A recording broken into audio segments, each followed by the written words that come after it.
Hello everyone. So this side Simranjeet Singh and welcome to my podcast.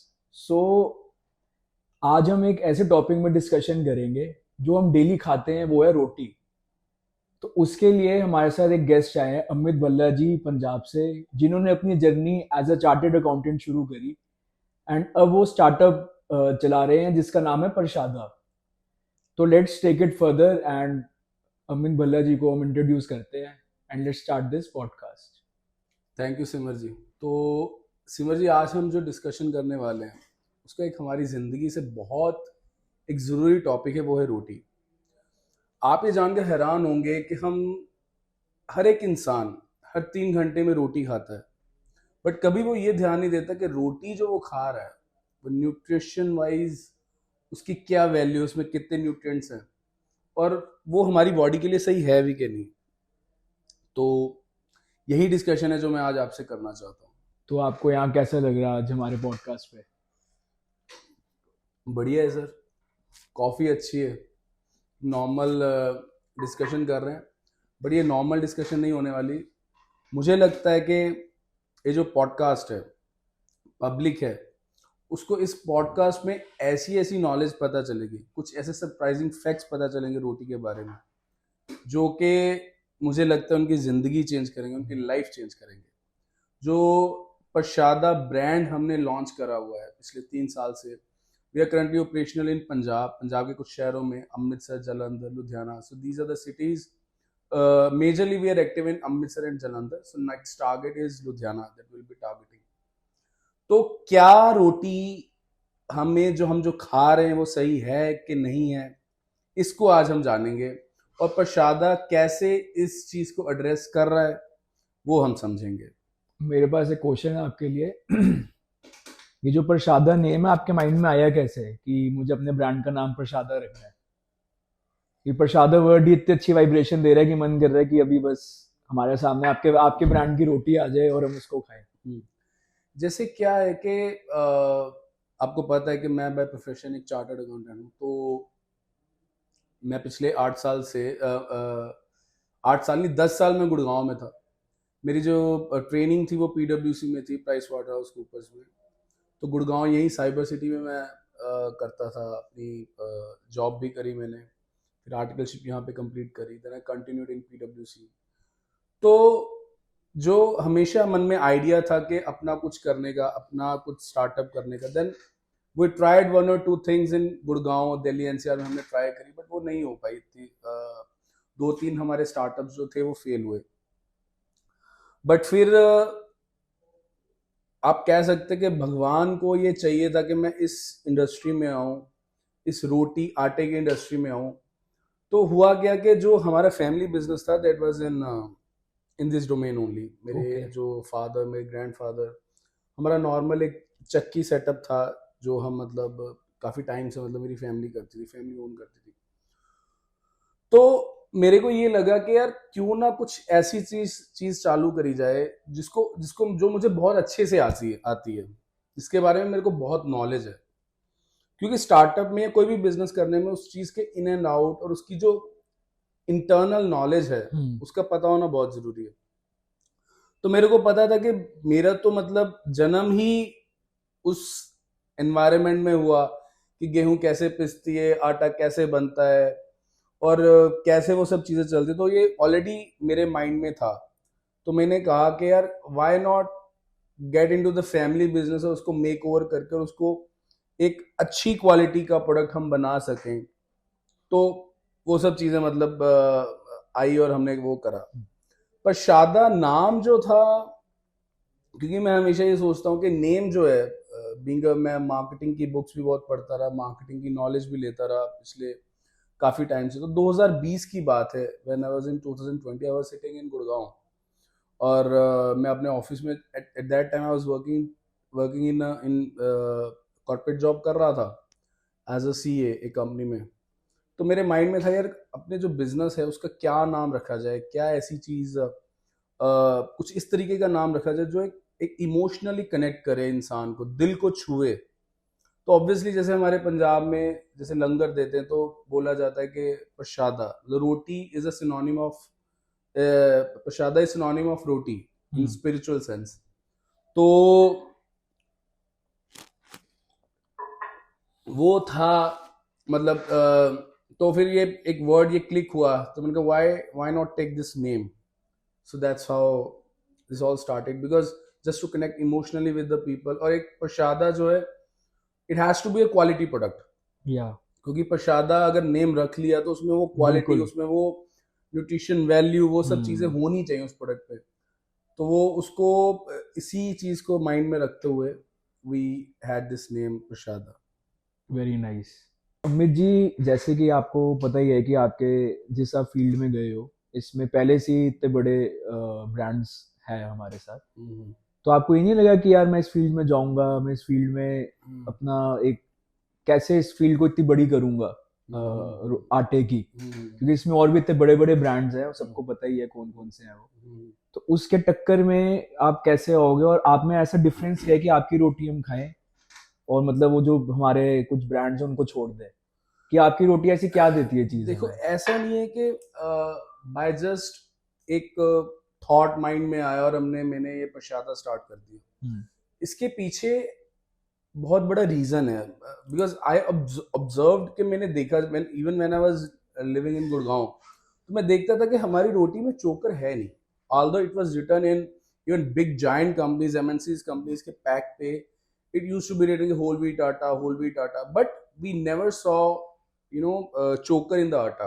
Hmm. Even you have already tried our atta, so you must be knowing कि how is the quality of atta बहुत that we are amazing, giving in the amazing, market. Amazing, amazing. तो ये मतलब मेरे mind में था कि किस तरीके का क्वालिटी हमें मिल रहा है। तो एक चीज है, देखो, ये खाने की चीज है, रोटी एक खाने की चीज है, और आटा बनाना एक बहुत ही स्पेशलाइज्ड वर्क आ जाता है, एक बहुत स्पेशलिस्ट एक मतलब चीज है, जो कि एक मतलब आ जाती है कि आटे की पिसाई कैसे होनी चाहिए, आटा पीसना, आटे को ग्राइंड करना एक हम्म, बहुत एक आर्टफुल चीज है। या जैसे like our family was in this business for last 50 years। तो मैं ये देखता था कि जो आटा हमें दिल्ली एनसीआर में, जब मैं जॉब करता था, तो जो क्वालिटी मेरे को मिलता था, मेरे को वो क्वालिटी नहीं मिलता था जो मेरे को अपने होम टाउन, जो अपना हम खुद की पिसाई करते थे, वो बोला था।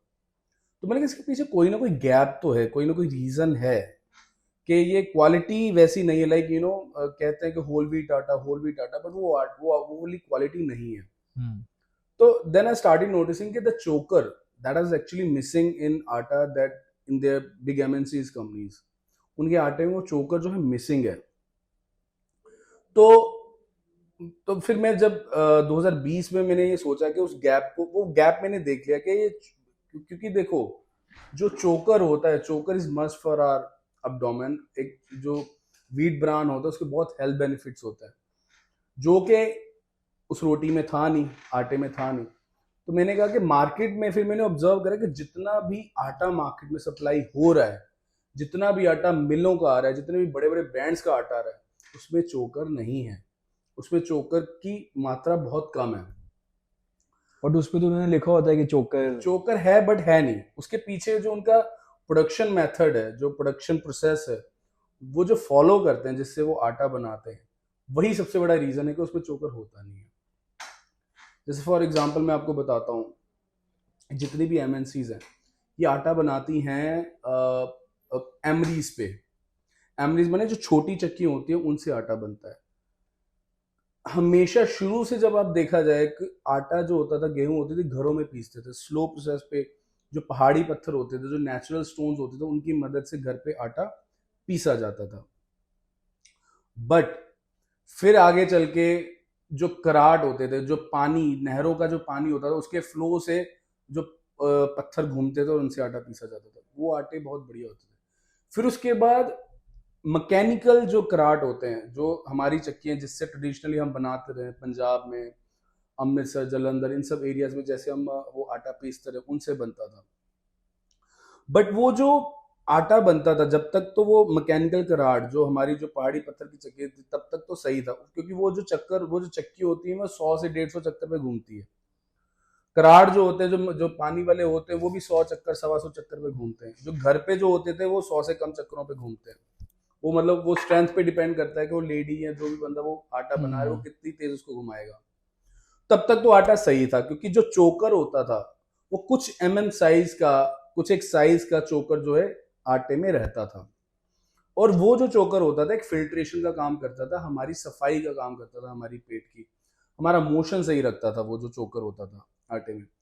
फिर बाद में जैसे ही कमर्शियलाइज प्रोडक्शन में शिफ्ट हुआ, जितनी भी बड़ी एमएनसीज आई, क्योंकि वो जो पहाड़ी वाले पत्थर होते हैं उनको चलाना, मैंने जैसे आपको बताया, उनको चलाना, उनको बनाना, उनको मैनेज करना, इट्स आर्टफुल थिंग, एक आर्टिस्टिक चीज है।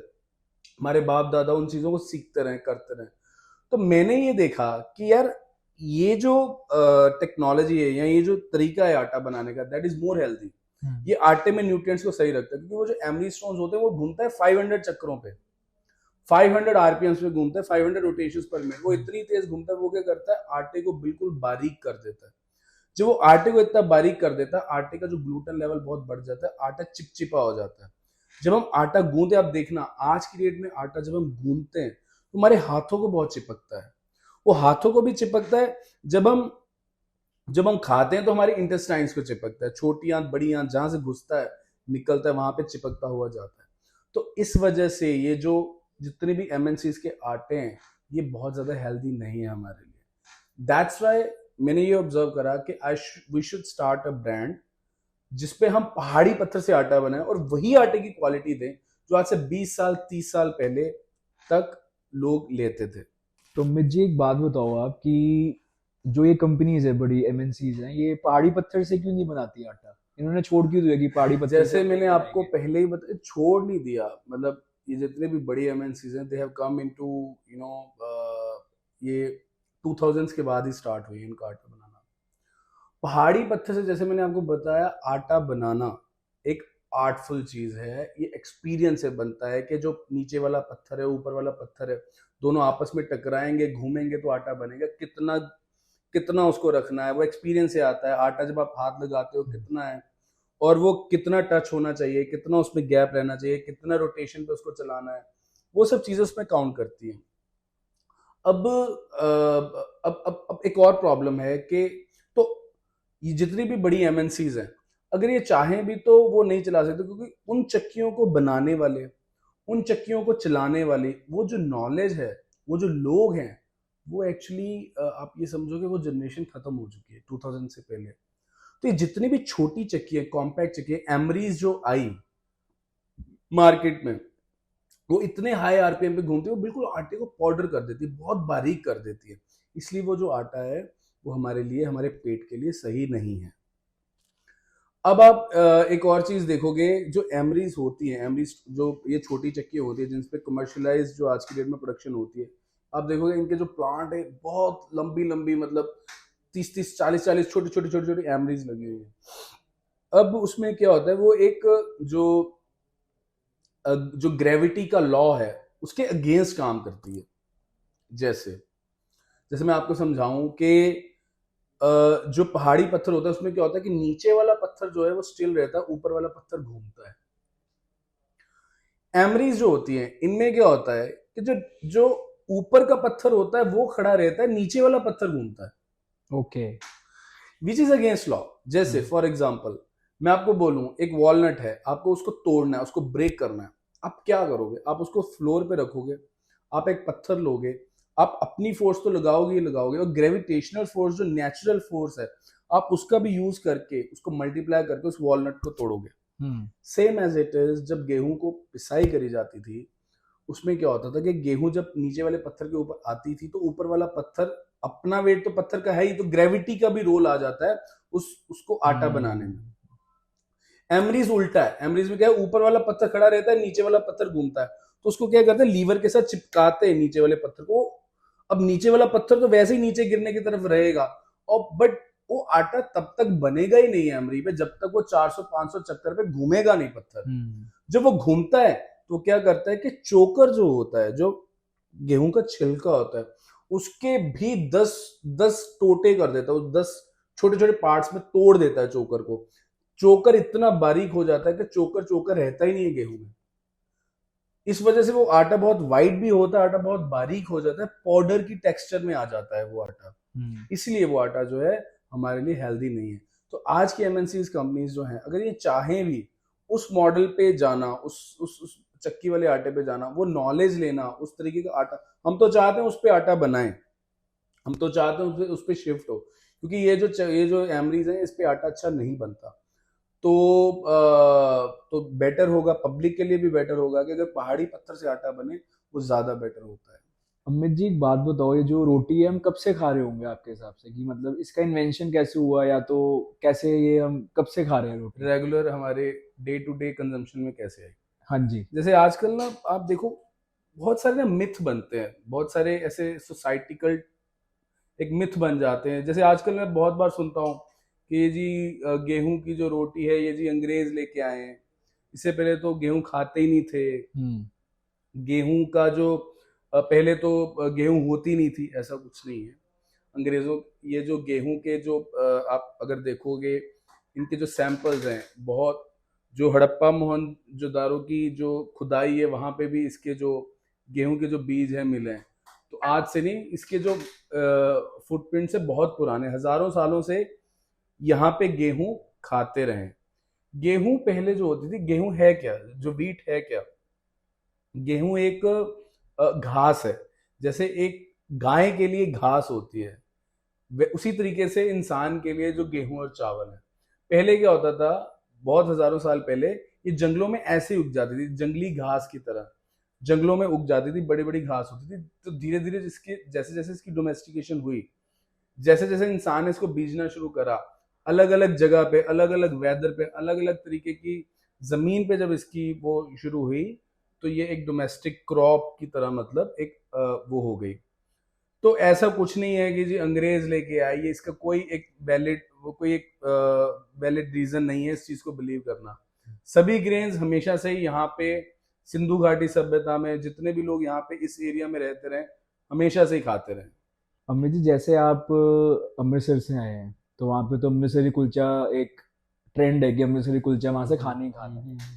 तो ये जो कुलचा होता है बनता तो ये मैदे से है, हम्म। तो इसमें कोई न्यूट्रिशन वैल्यू होती है कि हाँ हेल्दी है या कुछ, मतलब आप देखो, क्या कहना चाहोगे इस पे? मैं आपको एक बहुत सरप्राइजिंग फैक्ट्स देता हूँ।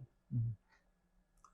आज की डेट में जो पंजाब और इवन नॉर्थ इंडिया में मैदा खाने का बहुत बड़ा एक ट्रेंड हो चुका है। जैसे आपने बोला अमृतसरी कुलचा, हम्म। कुलचे हैं, नान नान। हैं, मैदे के बने बिस्किट्स हैं। ये आप ये समझ के चलिए, मैदा हमारे लिए बिल्कुल भी बेनिफिशियल नहीं। जो आटा खाया जा रहा है, आप ये समझिए कि हर 3 घंटे 4 घंटे में अगर आप रोटी खा रहे हैं, तो आप किसी भी ब्रांड की खा रहे हैं, आप मैदा ही खा रहे हैं। ओ, जो बहुत शॉकिंग है। उसका रीजन ये है कि आपने मेरे से ये क्वेश्चन पूछा कि क्या इस मैदा, ये नान और कुलचे में चोकर होता है? नहीं होता। 100% ये ब्लीच्ड आटा होता है, वाइट आटा होता है। There is not a single percentage of चोकर अवेलेबल इन दिस आटा। आप ये समझ के चलिए, तो चोकर तो है नहीं। और मेजोरिटी जो आप देखो ढाबों पे जो कुलचे नान लगते हैं, ये जो मतलब मैदा होता है, ये मिलों का होता है।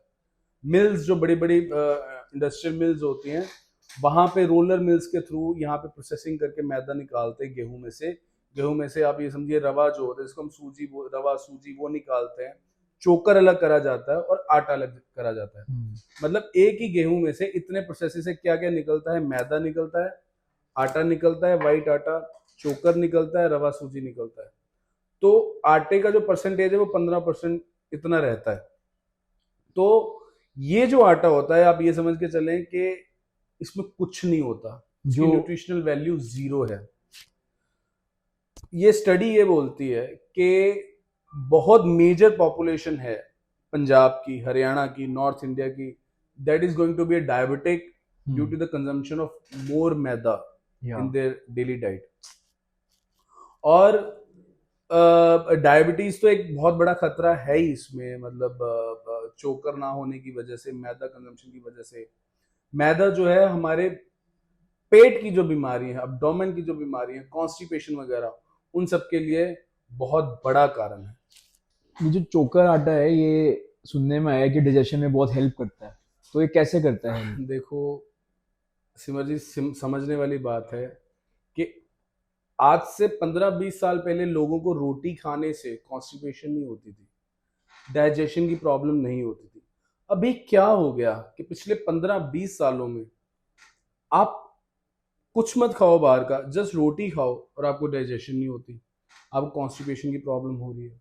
कॉन्स्टिपेशन जो है इतनी बड़ी बीमारी है कि बहुत सारे लोगों को, बहुत मेजर पॉपुलेशन को ये पता ही नहीं है कि उनको कॉन्स्टिपेशन है। इट्स जस्ट कि वो वॉशरूम में, टॉयलेट में मोबाइल लेके बैठते हैं, 15 मिनट 20 मिनट निकाल देते हैं। अगर सपोज अगर 3-4 मिनट में आपका मोशन, आपका जो स्टूल मतलब आपका पेट क्लियर नहीं हुआ, आप समझ के चलिए कि आपको कॉन्स्टिपेशन की प्रॉब्लम है। अब होता क्या है कि जब ये व्हाइट आटा खाया जाता है तो व्हाइट आटा पेट में जाके फैल जाता है। जैसे मैंने आपको पहले भी बताया, क्योंकि ग्लूटेन ज्यादा होता है, चिपकता है। वो जब रोटी हमारे पेट में डाइजेशन मोशन में नहीं क्लियर होता, तो रोटी हमारे पेट में पड़ी रहती है, इंटेस्टाइन से चिपक जाती है, तो वो सड़ती है।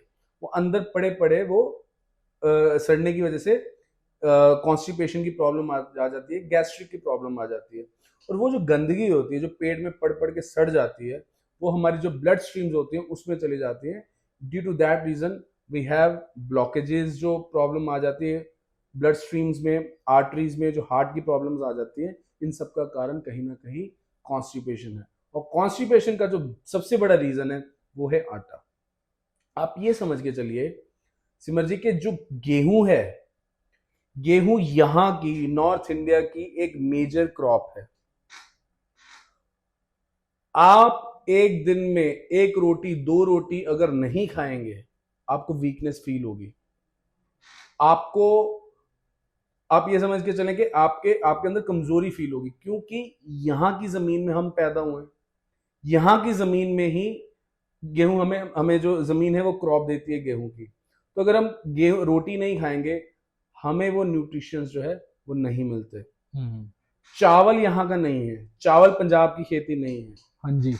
चावल जो है, अब आप देखो पंजाब के, हरियाणा के जो लोग हैं, हम चावल ज्यादा डाइजेस्ट नहीं कर पाते। आपको मैं बोलूं, आपको 6 दिन चावल खाने, आप कभी नहीं खा पाओगे।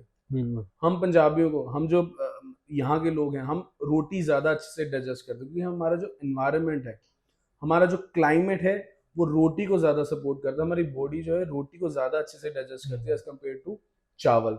जहां पे चावल डाइजेशन अच्छा होता है, वहां पे चावल ज्यादा होता है। तो इसीलिए पंजाब, हरियाणा और यहाँ के जो एरिया, यहाँ के लिए चावल है भी नहीं। अब ये आप ये समझ के चलें। तो कॉन्स्टिपेशन का जो डायरेक्ट लिंक है वो हमारे आटे से बहुत बड़ा लिंक है, और इसकी तरफ कोई ध्यान नहीं दे रहा। आप ये समझ के चले, जैसे मैं आपको बताता हूं, अगर आप आप ये समझ के चले 2 महीने या 1 महीना आप डेली तंदूरी रोटी खाएंगे वाइट आटे की, आप अपना ग्लूकोज चेक करना, आप अपनी डायबिटीज चेक करना, आप प्री डायबिटिक हो जाएंगे। प्री डायबिटिक होने का बहुत बड़ा कारण है वाइट आटा। ठीक है, इसीलिए चोकर वाले आटे पे शिफ्ट होना ही पड़ेगा। जैसे एक और एग्जांपल है मैं आपको थोड़ा सा और इसमें क्लियर करता हूं कि आज से अब बहुत पुराने टाइम में क्या होता था, जो लोग होते थे वो काम बहुत ज्यादा करते थे, काम बहुत ज्यादा करते थे, तो रोटी जो होती थी, रोटी कंजम्पशन ज्यादा होती थी। अगर एक नॉर्मल एवरेज इंसान की जो डाइट होती थी, 15 रोटी, 16 रोटी, 20 रोटी एक दिन की होती थी। आज की डेट में इंसान इतने काम नहीं करता, हमारा मशीनी हो चुका है, मशीनी युग आ चुका है, इतना काम होता नहीं है। Regular day to day work में चलता इंसान ज्यादा नहीं है, साइकिल हम कम चलाते हैं, हर चीज पे जाने के लिए हम व्हीकल का यूज करते हैं, तो रोटी की कंजम्पशन कम हो गई है। तो रोटी, एक एवरेज इंसान की जो आज की डेट में रोटी की डाइट है, वो मुश्किल से मुश्किल जो एक एक नॉर्मल इंसान है जिसका बहुत फिजिकल वर्क नहीं है, वो 4 से 5, 6 रोटी, 5 रोटी है। तो अगर वो 5 रोटी भी वाइट आटे की खाएगा, तो उसको डायबिटिक होने से, उसको कॉन्स्टिपेशन की प्रॉब्लम होने से, उनको हार्ट डिजीज प्रॉब्लम होने से कोई नहीं बचा सकता, उसको होगी ही होगी। क्योंकि जो जो जो वाइट रोटी है वो उसको कभी, और वही वाइट रोटी अगर एक मजदूर आदमी खाएगा, सपोज 15 रोटी भी खा लेगा, 20 रोटी भी खा लेगा, वो 15-20 रोटी भी डाइजेस्ट कर लेगा, चाहे वाइट आटे की रोटी खाए। इसीलिए बहुत सारी पब्लिक को आगे चल के चोकर वाले आटे पे शिफ्ट होना ही पड़ेगा। तो प्रसादा में हम जैसे क्या कर रहे हैं, हाउ वी आर चेंजिंग, हम चोकर वाला आटा लोगों को, चोकर वाले आटे की तरफ लोगों को लेके जा रहे हैं कि चोकर वाला आटा खाएं, और एग्जैक्टली ट्राई करें, देखें कि असली चोकर वाला आटा होता कैसा था। अगर इससे बीमारियां अगर इससे बीमारियां दूर हो रही हैं, कॉन्स्टिपेशन का सब कुछ ठीक हो रहा है, तो आई थिंक चोकर वाला आटा ही खाना चाहिए सबको। हमारे बहुत सारे कस्टमर्स हैं, बहुत सारे ऐसे लोग हैं जिनकी हमने कॉन्स्टिपेशन की, फैटी लीवर की, डाइजेशन की प्रॉब्लम हमने चोकर वाले आटे से ठीक करी है। अपने ब्राउन आटे, पेंडू आटे से हमने उनकी प्रॉब्लम्स प्रोलॉन्ग इतने इतने टाइम से जो इनको प्रॉब्लम्स थी वो चोकर वाले आटे से हमने ठीक करी है। क्योंकि आज की डेट में लोगों को यही नहीं पता कि उनको ये जो प्रॉब्लम हो रही है वो किस वजह से रही है। तो बहुत बड़ा कारण जो है 80% चांस आपके आटे से लिंक्ड है।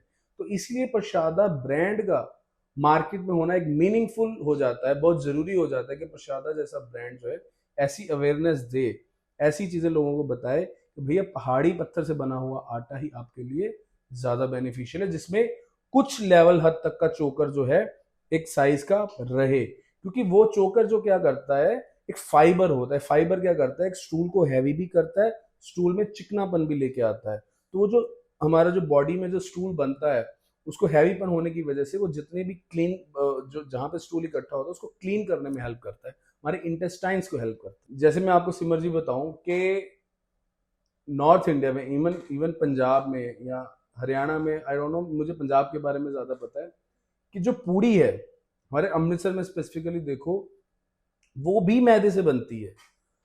बाकी स्टेट्स में जैसे अगर आप देखो यूपी बिहार, वहां पे आटे से पूड़ी बनती है। वहां पे हर चीज जो आप ये समझिए जो ढाबे की रोटी है, नान है, पूड़ी है, कुलचा है, हर चीज मैदे से बनता है, जो कि एक बहुत ही डेंजरस अलार्मिंग सिग्नल है पंजाबियों की हेल्थ के लिए, पंजाब की हेल्थ के लिए, यूथ के लिए। तो इस पे अवेयरनेस देना, चोकर वाले आटे की अवेयरनेस देना बहुत जरूरी है। अमित जी, ये मिलेट्स रोटी और चोकर रोटी में डिफरेंस क्या है? देखो मिलेट्स आ जाते हैं आपके जो मोटे अनाज जिसको हम बोलते हैं, उनके बहुत बहुत बेनिफिट्स हैं। बट ऐसा नहीं है कि जैसे एक मिसकंसेप्शन ये बन रही है कि जी मोटा अनाज ज्यादा हेल्दी है, चोकर वाली रोटी ज्यादा हेल्दी नहीं है, ऐसा नहीं है। देखो हमारी जो डाइजेशन की पावर है वो गेहूं को पचाना हमारे लिए ज्यादा आसान है एज कम्पेयर टू मोटा अनाज। अब जो ज्वार, बाजरा, ब्लैक चना, सोयाबीन, रागी, ये सब जितने भी मोटे अनाज आते हैं इनकी रोटी बहुत हेल्दी होती है। बट हम ऐसा नहीं कह सकते कि चोकर वाली रोटी के कम कुछ हेल्थ बेनिफिट्स है। चोकर वाली रोटी के बहुत हेल्थ बेनिफिट्स है। प्रॉब्लम ये है कि हमारी पब्लिक को वो चोकर वाली रोटी जो है, एग्जैक्ट रियल चोकर वाली रोटी मिलती नहीं है या मिली नहीं है। इसी वजह से उसने हम लोगों के पेट को, हम लोगों के डाइजेशन को अफेक्ट करा है। तो मिलेट्स तो हेल्दी हैं, पर चोकर वाली रोटी उनसे कम नहीं, उनसे ज्यादा हेल्दी होगी, कम तो नहीं है, आप ये मान के चले। मुझे याद है पहले जब हम छोटे होते थे तो हमारी दादी नानी कहती थी कि बासी चोकर रोटी खाओ, मतलब बासी रोटी खाओ, बहुत बेनिफिट्स हैं उसके। पहले होता था, छोटे होते थे हम, तो इसमें क्या आपका कहना है कि बासी चोकर रोटी खानी चाहिए हमें? देखिए ये बहुत हद तक सही है बात। जो बासी रोटी होती है, जैसे अगर आप 10 घंटे 8 घंटे रोटी को छोड़ देते हैं, रिसर्च ये कहती है कि जो चोकर वाली रोटी, पहाड़ी पत्थर से बनी हुई रोटी, जैसे प्रसादा की रोटी पहाड़ी पत्थर से, चोकर वाली रोटी है पेंडू या ब्राउन की, आप उसको 10 घंटे के लिए छोड़ दें और उसको आप शाम को दूध के साथ खाएं। अगर आप रात को सोने से पहले अगर खाते हैं दूध में डिप करके, तो आप एक तो आपकी कॉन्स्टिपेशन की प्रॉब्लम ठीक होगी, उससे आपका गट जो है बहुत क्लियर होगा नेक्स्ट डे जब आप मोशन पे जाओगे। क्योंकि रात रात में चोकर वाली रोटी में कुछ ऐसे बैक्टीरिया पनप जाते हैं रोटी में जो कि हमारे गट की हेल्थ के लिए बहुत सही रहते हैं। Very nice. और एक तरीका इसमें यह है कि आप रात को रोटी बना लें और उसको छोड़ दें, सुबह उठें 7 बजे, ब्रश करके उस बासी रोटी को दूध के साथ खाएं, 5-6 दिन खाएं, आपका कॉन्स्टिपेशन, आपका बीपी, आपका शुगर, डाइजेशन उससे ठीक होगा। ये रिसर्च बोलती है। क्योंकि पुराने टाइम में जो हमारे जो बड़े लोग थे, हमारे जो बुजुर्ग थे, उनको इन सब चीजों का पता था। आपने देखा बहुत कल्चर आया पंजाब में कि रात की बनी हुई रोटी को अगले दिन खाना। और आप इसमें ऐड करता हूं मैं आपको चीज कि बहुत बार हमारे ट्रेंड बन गया है, कल्चर बन गया है कि हम उतरती उतरती रोटी खाते हैं बिल्कुल गरम गरम, ऐसा बिल्कुल नहीं करना चाहिए, जो कि सही नहीं है। इसमें 3-4 चीजें हैं जो मैं आपको बताता हूँ कि रोटी के साइड से मतलब हमें अवेयर रहना चाहिए। कभी भी एलपीजी गैस की जो डायरेक्ट जो फायर होती है उससे बनी हुई रोटी कभी नहीं खानी, क्योंकि क्या होता है कि एलपीजी गैस के जो फ्यूम्स होते हैं, जो उनकी टॉक्सिक्स होते हैं, वो रोटी में ट्रांसफर हो जाते हैं। रोटी में ट्रांसफर होने की वजह से जो रोटी है रोटी में प्रॉब्लम्स आ जाते हैं, टॉक्सिक हो जाती है। दूसरी चीज, कभी भी उतरती उतरती रोटी गैस से कभी नहीं खानी। उसको चोकर वाली रोटी को, जो हमारी प्रसादा की रोटी है, उसको थोड़ा देर देसी घी लगा के उसमें रख देना है, उसमें चपाती बॉक्स में। कम से कम 10-15 मिनट बाद ठहरने के बाद रोटी खानी चाहिए, क्योंकि चोकर जो है सेटल हो जाता है। और रोटी पे देसी घी लगाए खाना इतना आज की डेट में हो गया है कि रिफाइंड ऑयल और जितने बेनिफिट्स देसी घी के हैं रोटी के साथ, किसी और चीज के लिए नहीं है। ये जो आप कहते हैं कि जी हम रिफाइंड खाएं, ये रिफाइंड बना ही नहीं है हमारी बॉडी के लिए। रिफाइंड डाइजेस्ट होने में टाइम लगाता है। अब फिर रिसर्च ये कह रही है, अब आने जो नई रिसर्च हुई है वो कहते हैं कि नई देसी घी खाओ, क्योंकि हमारी बॉडी में जो फैट होती है, फैट जो बहुत जरूरी है, देसी घी की फैट हमारे लिए बहुत जरूरी है। तो देसी घी बहुत जरूरी है। रोटी देसी घी के साथ चुपड़ी हुई बहुत हेल्दी है हमारे लिए। हमें जो आज की डेट में प्रॉब्लम हो रही है हार्ट अटैक्स की, ये या जितनी भी चीजें हो रही हैं, कोलेस्ट्रॉल की प्रॉब्लम हो रही है, आप ये मानिए कि मार्केट में आज की डेट में आप देखो बहुत सारा पाम ऑयल यूज होता है। पाम ऑयल कभी हमारे बॉडी टेम्परेचर पे डाइजेस्ट ही नहीं होता। उसको जो बॉडी टेम्परेचर चाहिए होता है 45-50% पे वो डाइजेशन होती है उसकी।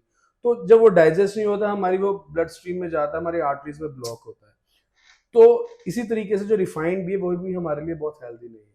तो रोटी जो है वो उसके देसी घी के साथ बहुत अच्छा कॉम्बिनेशन है, उसको खाना चाहिए चोकर वाली रोटी के साथ। अभी कौन कौन सी सिटीज में आप अवेलेबल हो पंजाब में? अभी we started our operations from Amritsar. Okay. Now we are available in Jalandhar. Further, so currently we are operating in 2 cities in Punjab. So further now we are targeting Ludhiana आने वाले टाइम में, और फिर देन चंडीगढ़ ट्राई सिटी।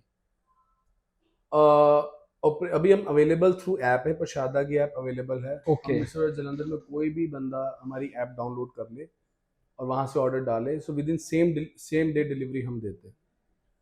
प्रसादा आटा जो है, प्रसादा brand जो है, it's only available in millets and atta, चोकर वाला आटा। We don't deal in white atta, we don't make white atta, हम वाइट आटा बनाते ही नहीं। तो majorly we are only available for atta domain. Prasada means atta of all types, all millets atta and wheat ka atta. Very nice. Yes. So further, we are operational in 2 cities, Amritsar and Jalandhar.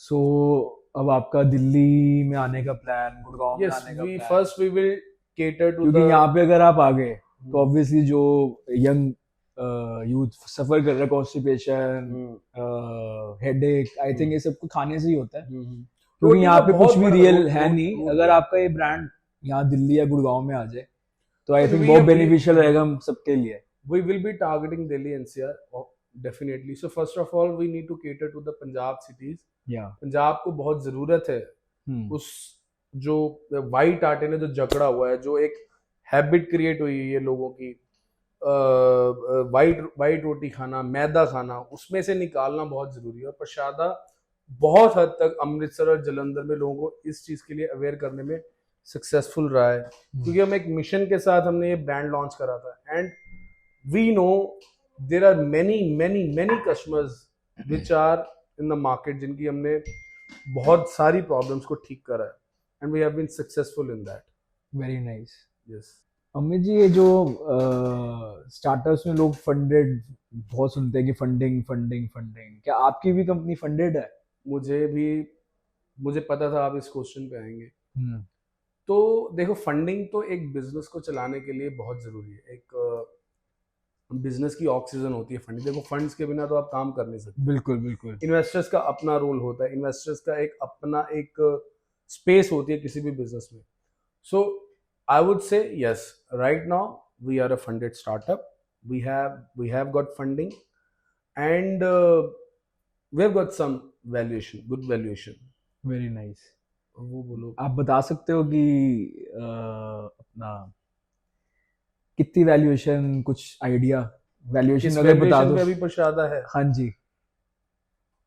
I can't name the figure of the valuation, but yes, कुछ it's मतलब अ कुछ good बता good दो, valuation. 10 crore से ऊपर, 10 करोड़ से नीचे, या किस कैप 20 करोड़, में, किस कैपिंग बता दो एक बार हमें। it's so we are at the valuation of around the 10 cr, 10 के वेरी आसपास का nice, valuation that we have very already nice, got, because we are already catering two cities, Amritsar and Jalandhar.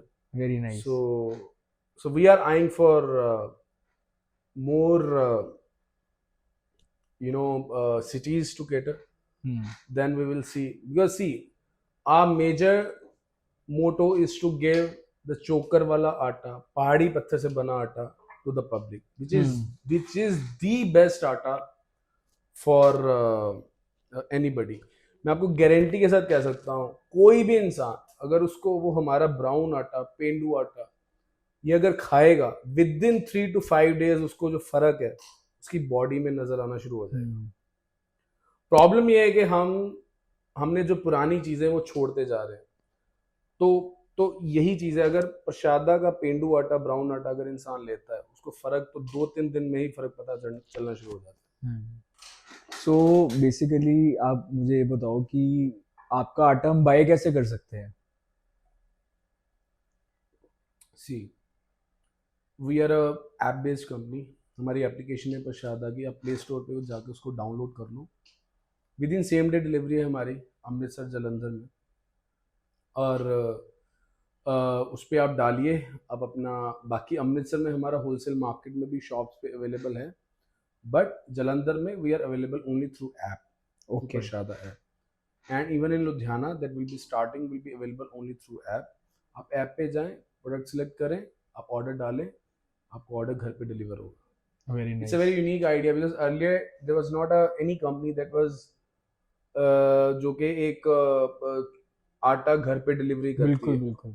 तो हमने, why we have this application, उसका reason ये, we wanted the direct connect with our customers, because अगर हम through खुदरा market के through अगर हम अपना प्रोडक्ट को लॉन्च करें, तो उसमें क्या है, हमें पता नहीं होगा कि हम कौन सा कस्टमर जो है हमारा प्रोडक्ट यूज कर रहा है, तो किस किस तरीके से उसको फर्क पड़ रहा है, उसको क्या बेनिफिट हो रहे हैं, इस आटे के क्या बेनिफिट्स है। इसलिए we directly connect or connection with our customers, and we directly sell to our customers, समझते हैं उसकी प्रॉब्लम को, समझते हैं, और देन हम थ्रू ऐप के थ्रू हम डिलीवरी करते हैं। तो इसी वजह से हमने एप्लीकेशन जो है प्रसादा की लॉन्च करी है। So there is no need to worry, just आप घर पे बैठे आप प्रोडक्ट सिलेक्ट करें, ऑर्डर डालें, आपके घर पे डिलीवर होगा। और इवन एक बहुत बढ़िया चीज़, हम ये नहीं कहते, जैसे जलंधर में अभी हमारी सैम्पलिंग चल रही है, हम कहते हैं आप सैम्पलिंग ऑर्डर करो, आप हमसे सैंपल मंगवाओ, एक सैंपल, एक फिक्स क्वांटिटी का सैंपल है, आप सैंपल मंगवाओ, आप आटा यूज़ करो, आप आटा यूज़ करके देखो, फ्री ऑफ कॉस्ट सैंपल है, तब आप ऑर्डर करो। पहले यूज़ करो, हम ये नहीं कहते आप डायरेक्टली ऑर्डर डालो, सैंपल के थ्रू भी आप ऑर्डर, आप यूज़ करके ही ऑर्डर डाल सकते हैं, तब आपको पता चलेगा exactly what different quality that we are giving to the market. सो अमित जी, काफ़ी नॉलेज मिली आपसे और काफ़ी अच्छा लगा, और काफ़ी अच्छा ये लगा कि चोकर वाला आटा सबको खाना चाहिए क्योंकि उसके बेनिफिट्स बहुत है। तो लास्ट एक छोटा सा क्वेश्चन आपके लिए कि आपका विजन क्या है प्रसादा को लेके? देखिए, मैंने जब इसको स्टार्ट करा, या जो मैंने समझा है स्टार्टअप्स को लेके, या जितना भी मेरी अंडरस्टैंडिंग है बिजनेस को लेके, मेरा ये मानना है कि there has to be a some cause, या कोई ना कोई कॉज होना चाहिए आपके किसी भी बिजनेस का, आपका कारण होना चाहिए कि आपकी वजह से क्या सोसाइटी में चेंज आ रहा है, या क्या सोसाइटी में चेंज आना चाहिए। तो प्रसादा का हमारा विजन ये है कि लोगों को आदत डलवाना, लोगों को फिर से डाइवर्ट करना, कि चोकर वाले आटे की तरफ लेके आना। क्योंकि आज की डेट में देखें आप, स्पेशली नॉर्थ इंडिया में, जो छिलका है उसको उतारा जाता है, और नीचे का जो एंडोस्पर्म होता है उसी के बेसिस पे उसको पीस के आटा दिया जाता है, कि चोकर तो अवेलेबल है ही नहीं। और जो एमरी स्टोन्स है, जो छोटी कॉम्पैक्ट चक्की है जो 500 आरपीएम पे घूमती है, उसके तो नुकसान है, क्योंकि पहाड़ी पत्थर से जो बना आटा है वो 150 आरपीएम पे घूमता है, जो कि चोकर को कभी भी खत्म नहीं करता, उसके न्यूट्रिएंट्स को बर्न नहीं करता। तो हमारा विजन यही है कि लोगों को फिर से चोकर आटा खाने की तरफ उनकी आदत डाली जाए, उसकी तरफ उनको लेके जाया जाए, जो कि वो कई सालों से, कई डेकेड से खाते रहे। हजारों सालों से हम वही आटा खाते रहे, हमें कभी आज तक प्रॉब्लम नहीं हुई। प्रॉब्लम आने का सबसे बड़ा कारण बिल्कुल। यही है कि हमने चोकर वाला आटा जो छोड़ दिया है। और ये जो एमरीज, जो बड़ी बड़ी कॉर्पोरेट्स हैं, वो जो कंपनीज है, वो जो एमरीज ले आई, उनका सबसे बड़ा कारण है। So thank you Amit ji for coming to our podcast. बहुत अच्छा लगा आपसे बात करके, और ऑडियंस को पता चलेगा कि चोकर वाला आटा, पहाड़ी पत्थर का बना हुआ आटा क्यों खाना चाहिए, प्रसादा क्यों खाना चाहिए। और थैंक्स, थैंक्स सिमर जी। मैं यही बताना चाहूँगा कि हमारा पॉडकास्ट का मतलब ये था कि लोगों के माइंड को, लोगों की सोच को बदलना, लोगों को बताना, बिल्कुल। ये नॉलेज देना आज की जनरेशन को कि हम क्या खा रहे हैं। हम्म। रोटी जो है हमारे लिए बहुत एक इम्पॉर्टेंट एस्पेक्ट है हमारी बॉडी के लिए। तो कौन सी रोटी हम खा रहे हैं, किस तरीके से वो चोकर वाले आटे पे अपने आप को शिफ्ट कर सकते हैं। तो बिल्कुल। हमारा यही एक एक एफर्ट है जो हम्म। आज हमने, जो ये डिस्कशन का जो हमारा मुद्दा था, जो मेन हमारा ऑब्जेक्टिव था कि हम लोगों को ये बता सकें। तो लेट्स होप लोग Prasada already, it's a very fast growing brand right now in atta industry. और भी लोग हमारे साथ जुड़ेंगे, और भी लोग जो हैं जो चोकर वाला आटा है प्रसादा का, उसकी तरफ आएंगे और उसको अडॉप्ट करेंगे अपनी ज़िंदगी में। तो थैंक यू सिमर जी, हमें थैंक यू। टाइम देने के लिए आपका बहुत बहुत शुक्रिया। Thank you ji. Thank you. Thank you.